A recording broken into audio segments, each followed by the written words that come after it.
السلام عليكم ورحمة الله وبركاته.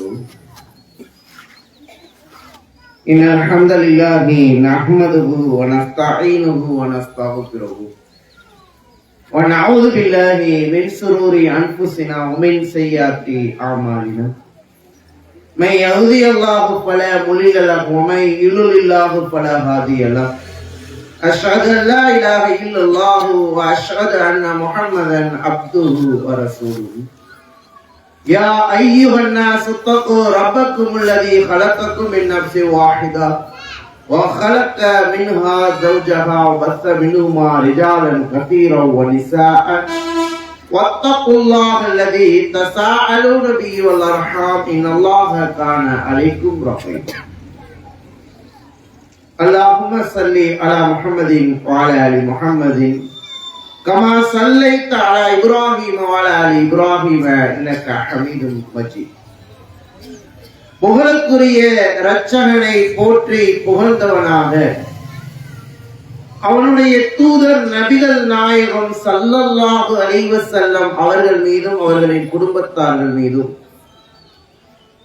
இந்த பெருநாள் தினத்தில், பெருநாள் என்பதே இறைவனை புகழ்வதற்காக அவனை தொழுது அமர்ந்திருக்கக்கூடிய நறுமை சகோதரிகள் உங்கள் மீதும் உங்கள் குடும்பத்தார்கள் மீதும் அல்லாஹ்வின் சாந்தி பற்றாத்தன்மை மன்னிப்பும் என்று நிலவட்டும். இன்று நாம் தேர்வு செய்துள்ள தலைப்பானது செவியேற்போம் கட்டுப்படுவோம் என்ற தலைப்பினை நாம் தேர்வு செய்தோம். உலகத்தில் வாழ்கிற ஒவ்வொரு மனித ஜீவராசிகளிலும் இஸ்லாமியர்களாக இருக்கக்கூடிய நமக்கு சில கட்டுப்பாடுகளை இறைவன் தந்திருக்கிறார். ஒட்டுமொத்த சமுதாயத்திற்கும் இப்படிப்பட்ட கட்டளைகளை கட்டுப்பாடுகளை சொல்லி இருந்தாலும் கூட அல்லாஹ் ரப்புல் ஆலமீன் தேர்ந்தெடுத்த நம் முஸ்லிம் சமுதாய மக்களுக்கு சில நிபந்தனைகள் கட்டுப்பாடுகளை அல்லாஹ் விதித்திருக்கிறான். அந்த கட்டுப்பாடு எப்படிப்பட்டதாக இருக்குமே ஆனால் அது ஒரு முஸ்லிமுடைய பண்பாக செவியேற்றோம் கட்டுப்பட்டோம் என்ற நிலையிலே ஒரு முஸ்லிமுடைய வாழ்க்கை இருக்கும் என்பதை நாம் ஒவ்வொருவரும் விளங்கிக் கொள்ள வேண்டும். இன்னைக்கு நாம் வாழ்கிற இந்த சமுதாயத்திலே ஒவ்வொருவரும் இந்த ரமலானுடைய மாதத்திலே திருமறை குர்ஆனை ஓதிக்கொண்டிருந்தோம், கேட்டுக்கொண்டிருந்தோம். குர்ஆன் வசனங்கள் ஒவ்வொன்றும் நமக்கு பாடம் சொல்லிக் கொண்டிருந்தது. ஆனால் இந்த லைலத்துல் கத்ருடைய இரவில் தான் அல்லாஹ் ரப்புல் ஆலமீன் நமக்கு திருமறை குர்ஆனை இறக்கி தந்திருக்கிறான் என்றால் அதிலிருந்து பெற வேண்டிய பாடம் என்ன, படிப்பினை என்ன என்பதை நாம் சற்று சிந்தித்து பார்க்கிறோம்.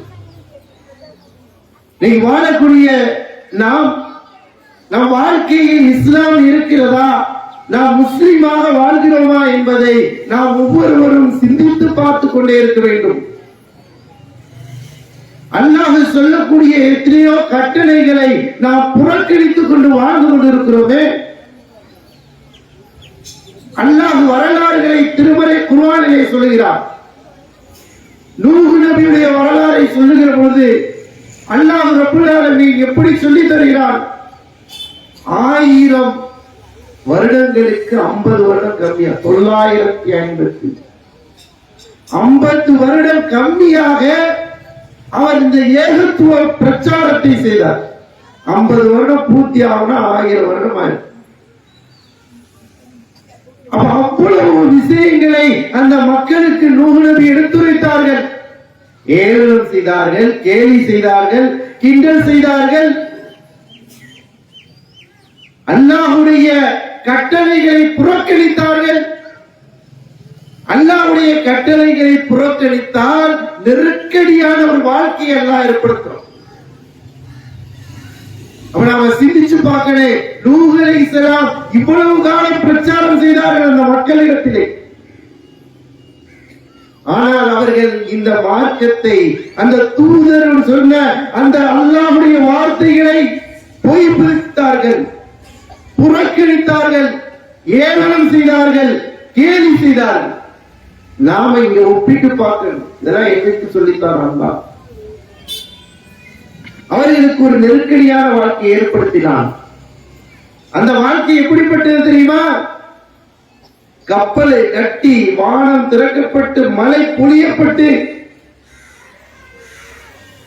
அவர்களில் ஏற்றுக்கொண்ட அல்லாஹ்வை நம்பிய தூதரை பின்பற்றிய அந்த மக்களை காப்பாற்றினார். அல்லாஹ் காப்பாற்றினார். மற்ற எல்லாத்தையும் அழிச்சிட்டான். அப்ப நெருக்கடியான ஒரு வாழ்க்கையை எல்லாம் ஏற்படுத்தி கொடுக்கிறார். நாம 5 வேளை தொழுகையை தொழுகிறோமா பேணி அல்லாஹ்வை வணங்கக்கூடியவர்களாக இருக்கக்கூடிய நாம் எப்படி வாழ்ந்து கொண்டு இருக்கிறோம்? இப்படி வரலாறுகள் ஒவ்வொன்றாக சொல்லப்பட்டுக் கொண்டே இருக்கிறது. செவி ஏற்கிறோம், கட்டுப்படுகிறோமா? செவி ஏற்கிறோம், நடைமுறைப்படுத்துகிறோமா? அல்லாஹ் சொல்லுகிற பொழுது தொழுகை குறித்து சொல்கிறார். தொழுகை மானக்கேடான வெட்கக்கேடான செயல்களை விட்டு உங்களை தடுக்கக்கூடியதாக இருக்கிறது என்று சொல்கிறார். தொழுகை நேரம் குறிக்கப்பட்ட கடமையாக உள்ளது என்று சொல்கிறார். ஆனால் இந்த இஸ்லாமிய சமூகத்தில் வாழக்கூடிய முஸ்லிம்களாகிய நாம் நம்மை சிந்திச்சு பாருங்கள். நாம் 5 வேளை தொழுகைகளை பேணி தொழக்கூடியவர்களாக இருக்கிறோமா? அல்லாஹ்வுடைய கட்டளையை செவியேற்றோமே, கட்டுப்பட்டு நடக்கக்கூடியவர்களாக, பின்பற்றக்கூடியவர்களாக, கடைபிடிக்கக்கூடியவர்களாக நாம் இருக்கிறோமா?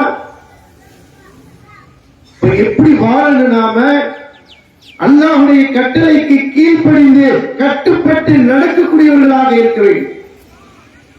நபிகள் நாயகம் ஸல்லல்லாஹு அலைஹி வஸல்லம் அவங்க காலத்துல அல்லாஹ்வுடைய தூதர் ஒரு சஹாபியை பார்க்கிறார். அந்த சஹாபி தங்க மோதிரம் அணிஞ்சிருக்கார். பார்த்துட்டு நேர போய் அதை பிடிங்கி தூக்கி வீசுறாங்க. சொல்றாங்க அல்லாஹ் தடை செஞ்சிருக்கிறார். அப்புறம் அந்த சபை கலைஞ்சு போகும். சஹாபாக்கள் போய் சொல்றாங்க, உங்க மோதிரத்தை எடுத்துட்டு போங்க. அல்லாஹ்வுடைய தூதர் தூக்கி எறிந்த அந்த தங்க மோதிரமா இருந்தாலும் சரி, எனக்கு வேணான்னு போயிட்டு போட்டு போயிடாது. எப்படிப்பட்ட நிலைமை, எப்படி கட்டுப்பாடு! இந்த மார்க்கத்திற்காக நாம் வாழக்கூடிய நாம் மார்க்கத்திற்காக உயிரை தியாகம் செய்தார்கள்.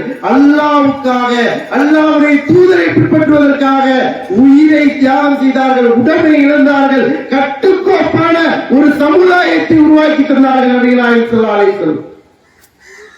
மேலும் சொல்ல போனால் அல்லாஹ்வுடைய தூதர் அமர்ந்திருக்கிறார்கள்.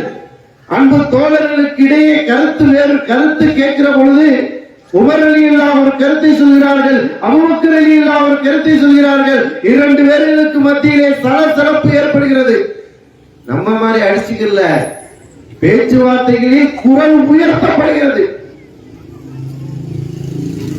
அப்ப அல்லாஹ் வசனத்தை இறக்குற, உங்கள் கூட இருக்கிற உங்கள் நபி இருக்கிற பொழுது குரலை உயர்த்துகிறீர்களே அப்படிங்கிற அல்லாஹ் எச்சரிக்கை இடுகிறார். ஒரு சஹாபி பள்ளியாசலுக்கே காணும். ஏப்பா என்னாச்சு? அந்த ஆளு, அந்த சஹாபிக்கு என்னாச்சு? அல்லாஹ்வுடைய தூதர் விசாரிக்கிறாங்க. இன்னைக்கு நம்ம பல பேர்கள் பள்ளிவாசலுக்கு வந்து கொண்டிருந்த ஒரு சகோதரன் வரவில்லை என்றால் நாம் என்றாவது சிந்திச்சு ஏன் வரக்கான என்னாச்சு என்று விசாரிச்சிருக்கிறோமா? அல்லாஹ்வுடைய தூதர் எப்போதும் எல்லா மக்களையும் கண்காணித்துக் கொண்டே இருப்பார்கள். ஏன் அந்த சஹாபி வந்து கொண்டிருந்தவங்களை காணமே, என்னாச்சு? வீட்டுக்கு போய் பார்க்கிறாங்க. வீட்டுல கேட்டு விடுறாங்க. அவங்க சொல்றாங்க, யார் சொல்லலாம், அவர் உங்கள் முன்னிலையில் இருக்கிற பொழுது உங்களை உயர்த்தி பேசுவாராம். அவர் இயற்கையாக அப்படித்தான் பேசுவார். அப்ப அல்லாஹ் வசனத்தை இறக்கி எச்சரித்த பொழுது நான் நஷ்டம் அடைஞ்சிட்டேன். அல்லாஹ்வுடைய தூதர் முன்னாடி நான் என் குரலை உயர்த்தி பேசுகிறேன், நான் நரகவாதி ஆகிட்டேனே என்ற கவலை, பயம் அவர்களை ஆட்கொண்டதை பார்க்கிறோம்.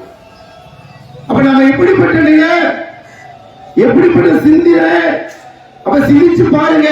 இந்த உலகத்தில் வாழுகிற பொழுது நாம் அல்லாஹ்வுக்கும் ரசூலுக்கும் கட்டுப்பட்டவர்களாக வருகிறோமா?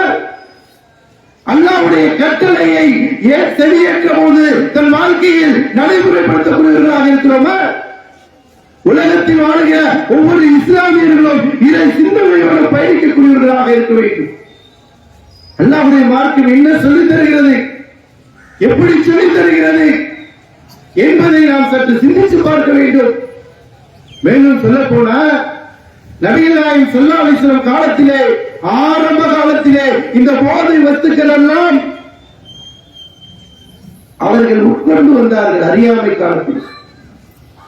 ஆனால் அந்த போதை வஸ்துக்களை அல்லாஹ் கொஞ்சம் கொஞ்சமாக தடை செய்தான். ஆனால் அல்லாஹ் தடை செய்து கொஞ்சம் கொஞ்சமாக தடை செய்துவிட்டு முற்றிலும் ஒரு தடையை போட்டான். அப்பொழுது பார்க்கிற பொழுது அன்பு தோழர்கள் மது அருந்தி கொண்டிருக்கக்கூடிய அந்த நிலைமை, அப்போது மது தடை செய்யப்பட்டு விட்டது என்ற ஒரு செய்தி வருகிற பொழுது அந்த தோழர்கள் என்ன செய்தார்கள்? செவியேற்றார்கள், கட்டுப்பட்டார்கள், தூக்கி ஊத்தினாங்க கீழே. தெரு ஓரங்களில் ஆறாக பெருகெடுத்து ஓடியது. நீங்க சிச்சு பாருங்க. இதாங்க கட்டுப்படுறது.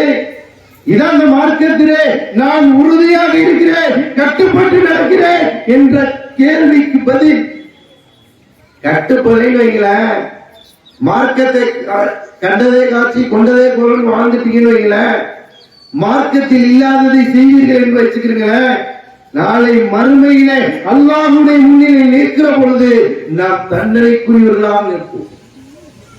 மார்க்கம் என்பது அல்லாஹ்வுடைய மார்க்கம். இந்த மார்க்கத்திலே ஒரு கட்டுக்கோப்பான ஒரு சமுதாயத்தை அல்லாஹ்வுடைய தூதர் உருவாக்கி தந்திருக்கிறார்கள். அப்படிப்பட்ட சமுதாயத்தில் இருக்கக்கூடிய நாம் அல்லாஹ்வுடைய கட்டளையை நிறைவேற்றக்கூடியவர்களாக இருக்கிறோமா? அல்லாஹ்வுடைய கட்டளைகளை பேணக்கூடியவர்களாக இருக்கிறோமா? எல்லா விஷயங்களிலும் நீங்கள் எடுத்து பாருங்கள். நமக்கும் இஸ்லாத்திற்கும் என்ன சம்பந்தம் இருக்கிறது? தொழுகை பேணுகிறவன் இஸ்லாமியன், வரதட்சணை இல்லாமல் மகர் கொடுத்து திருமணம் ஒன்று நோப்பவன் இஸ்லாமியன். இதுக்கு மாற்றமா நடந்தால், அல்லாஹ்வுடைய கட்டளைக்கு மாற்றமா நடந்தால், போதை முற்றிலும் தடை செய்யப்பட்டது என்பதற்காக நான் விலகி நிற்பவன் இஸ்லாமியன். வட்டி அல்லாஹ் ஹராமாக்கி விட்டான் என்பதற்காக ஒதுங்கி நிற்பவன் இஸ்லாமியன்.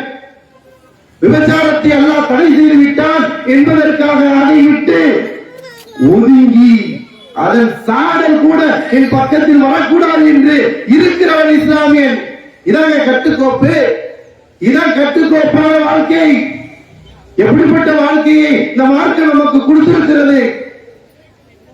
பெத்த தாயை சீண்டு சொல்லாத, உப்புன்னு சொல்லாத என்று சொல்லக்கூடிய மார்க்கம் இஸ்லாம். அந்த தாயை நீ கண்ணியப்படுத்த வேண்டும், அவர்களை உயர்ந்த இடத்தில் வைக்க வேண்டும், அவர்களுக்கு மரியாதை செலுத்த வேண்டும், அவர்களை கண்ணியமாக நடத்த வேண்டும் என்று சொல்லுகிற இந்த மார்க்கம் உன்னையும் கட்டுக்கோப்பாக இருக்க சொல்கிறது, உன் சமூகத்திலேயும் கட்டுக்கோப்பாக வாழ சொல்லுது. நீ நினைச்சீங்களா ஒரு சமுதாயம் செஞ்சாதான போவோம்? நூஹ் நபி என்ன செஞ்சாங்க? கப்பலை கட்டிட்டு ஏகத்துவ பிரச்சாரத்தை செய்தார்கள். எத்தனை வருடம் கேட்டார்களா? ஏளனம் செய்தார்களே, அல்லாஹ் அழிச்சு காட்டான். அதே போல காரூன், அல்லாஹ் அவனுக்கென்று தனி சிறப்பு கொடுத்திருந்தான், செல்வங்களை கொடுத்திருந்தான், பொருளாதாரங்களை கொடுத்திருந்தான். சிந்திச்சு பாருங்க.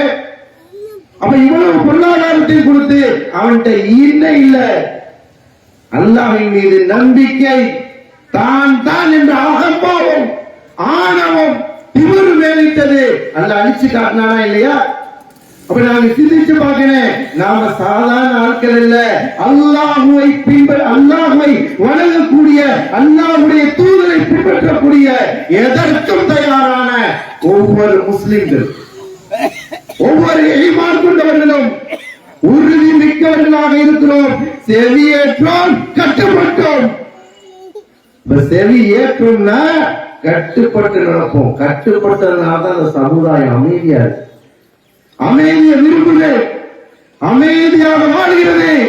ஏன்னா எங்கள் தூதர் உயிர் போகக்கூடிய நிலையில் இருக்கக்கூடியவனுக்கு நீ ரத்தத்தை கொடுத்து உயிர் வாழச் செய்தால், ஒரு மனிதனை வாழச் செய்தால் முழு மனித சமுதாயத்தை வாழ செய்தவர் போலாமா என்று என்னுடைய ரப்பு எனக்கு சொல்லித்தாராம். அதனாலதான் கொண்டு போய் ரத்தத்தை கொடுத்தோம். அதனாலதான் அவன் உயிர் துடிக்கிறது என்றால் உதவுகிறார். எல்லா வழியிலும் பொருளாதாரமா, ரத்த குடையா, எந்த வழியிலே அவனுக்கு உதவ வேண்டுமோ இதைத்தான் இஸ்லாம் சொல்லி தருகிறது. நமக்கு இந்த உலகத்துல எதுவுமே இல்லைங்க. இந்த உலகம் ஒரு அற்பகால வாழ்க்கை, சொற்பகால வாழ்க்கை. இந்த உலகத்துல கொஞ்ச நாள் வாழ்ந்துட்டு மன்னிச்சிடும். ஆனா நிலையான நிரந்தரமான வாழ்க்கை, மறுமை வாழ்க்கை, மறுமைக்காக ஒரு சமுதாயம் பயணிக்கிறது என்றால் அது இஸ்லாமிய சமுதாயம். அது கட்டுப்பட்ட சமுதாயம் என்றால் அது இஸ்லாமிய சமுதாயம். கட்டுக்கோப்பையும் கட்டுப்படுதலையும் எங்கள் தூதர் நபிகளாய் ஸல்லல்லாஹு அலைஹி வஸல்லம் எங்களுக்கு காட்டி தந்திருக்கிறார்கள். அதன் அடிப்படையிலே அனைத்து விஷயங்களையும் கட்டுப்படுத்தி தன் வாழ்க்கையை முற்றிலுமாக இந்த மார்க்கத்திற்காக அர்ப்பணித்து வாழக்கூடிய தான் இந்த இஸ்லாமியர்கள் என்பதை விளங்கிக் கொண்டே அன்பான சகோதரர்களே, நீங்கள் சிந்தித்துக் கொள்ளுங்கள். இந்த மார்க்கம் என்பது நமக்கு அல்லாஹ் கொடுத்த ஒரு கிஃப்ட். ஏதோ ஒரு விஷயங்கள் போல அல்ல. நமக்கு மார்க்கம் என்பது எல்லாமே அல்லாஹ்வை போற்றி புகழ்வதற்கு. ஏதோ மதுக்கடைகளில் போய் மூழ்கி சின்னாபிரமாகக்கூடிய சில இஸ்லாமியர்களை பார்க்கிறோம். கண்ணீர் வடிகிறது, கட்டுப்படுது. அல்லாஹ் தடை செஞ்சா கட்டுப்பட்ட சகாபாக்கள் எங்கே, நாம் எங்கே என்பதை சிந்திச்சு பார். இப்படிப்பட்ட போதை வஸ்துக்களிலே போய் இந்த சமுதாயம் சீரழிகிறது என்றால் நீங்கள் சிந்திச்சு பாருங்கள். ஒவ்வொருவரும் உணர்ந்து கொள்ளுங்கள். எப்படிப்பட்ட மார்க்கத்தில் இருந்து கொண்டு இருக்கிற மார்க்கத்தில் கூட நம் கயவர்கள், நம் இஸ்லாமிய சகோதரர்கள் இப்படி போய் எழுகிறார்கள் என்றால் அவர்கள் விஷயத்தில் நீங்கள் கவனம் விடுங்கள். ஒரு பக்கம் நம்மளை அழிக்கிறதுக்காக துடித்துக் கொண்டு இருக்கிறான். இஸ்லாமியன் எப்படிப்பட்ட நிலையில் இருக்கணும் என்றால் உறுதி எல்லாத்துக்கும் தயாரா இருப்பான். எதுக்கு அஞ்ச மாட்டான், எதுக்கும் பயப்பட மாட்டான். நன்மை செய்வான், நன்மைக்கு துணை நிற்பான், நன்மைக்கு உதவுவான். பிறர் பாதிக்கப்படுகிற போது உதவி குரல் கொடுப்பான், அதற்காக உயிரையும் கொடுப்பான். அப்படிப்பட்ட நிலையில நம்ம வாழ்க்கையை அமைத்துக் கொண்டு வாழ்ந்து கொண்டிருக்கிறோம். இஸ்லாமியர்கள் தானே என்று நீங்கள் நினைத்து விடாதீர்கள். இஸ்லாமியர்களாக வாழ்ந்துவிட்டு அல்லாஹ் சொல்கிறான், இஸ்லாத்தில் முழுமையாக நீங்கள் நுழைந்து விடுங்கள். முஸ்லிம்களாக தவிர நீங்கள் மரணிக்க வேண்டாம் அல்லாஹ் சொல்றான். அல்லாஹ் ரப்புல் ஆலமீன் நாம் கட்டுப்படக்கூடிய மனிதர்களாக அல்லாஹ்வுக்கும் அல்லாஹ்வுடைய தூதருக்கும் கட்டுப்பட்டு அருள் செய்யப்பட்ட மனிதர்களில் ஒருவராக அல்லாஹ் என்னையும் ஆக்க வேண்டும், உங்களையும் ஆக்க வேண்டும், உங்கள் குடும்பத்தினர்களையும் ஆக்க வேண்டும் என கூறி ஒவ்வொருவரும் சகோதரர்கள், சகோதரத்துக்குள் இணக்கமாக நட்பாக நன்மை ஏவி தீமையை தடுத்து நல்வழியை நோக்கி ஒரு சமுதாயம் இருக்க வேண்டும். அவர்கள் தான் சிறந்த சமுதாயம் என்று அல்லாஹ் சொல்கிறார். அந்த சிறந்த சமுதாயத்தில் ஒருவராக நாம் பயணிக்கிறோம். அல்லாஹுக்காக அல்லாஹுடைய மார்க்கத்தை கேட்டோம் என்றால் செயல்படுத்துவோம். உயிராக நேசிக்கக்கூடிய இந்த மார்க்கத்தை தெரியாததுனால, மார்க்கத்துடைய அந்த மகத்துவம் புரியாததுனால நாம வாழ்ந்து கொண்டிருக்கிறோம். இனியிலிருந்தாவது ஐவேளை தொழுகைகளை நாம் பேணி கொள்வோம், அல்லாஹ்வை அஞ்சி நடப்போம். நாம் அடுத்த கட்ட மறுமைக்கு முன்னால், கபரை சந்திப்பதற்கு முன்னால் நம்மை நாம் சரி செய்து அல்லாஹ்வை சந்திக்கிற பொழுது அல்லாஹ்வை பார்க்கக்கூடியவர்களாக போக வேண்டும். நரகவாதிகள் அல்லாஹ்வை காண மாட்டார்கள். கட்டுப்பட்டு நடப்போம், கட்டளைகளை பின்பற்றுவோம் என கூறி எனது உரையை நிறைவு செய்கிறேன். வாஹிதவனா அல்ஹம்துலில்லாஹி ரப்பில் ஆலமீன். அஸ்ஸலாமு அலைக்கும் வரஹ்மத்துல்லாஹி வபரகாத்துஹு.